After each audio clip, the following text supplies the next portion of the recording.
Hello everyone. Today we talk about how to fix the app of Starz on. We will go to settings. Then we click on apps.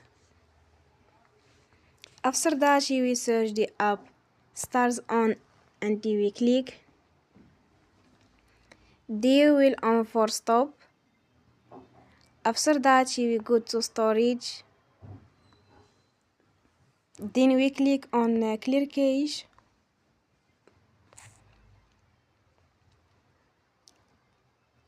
In the end, turn off your phone and you will recharge your phone again. Don't forget to support us by like and subscribe. See you next time and thank you for watching.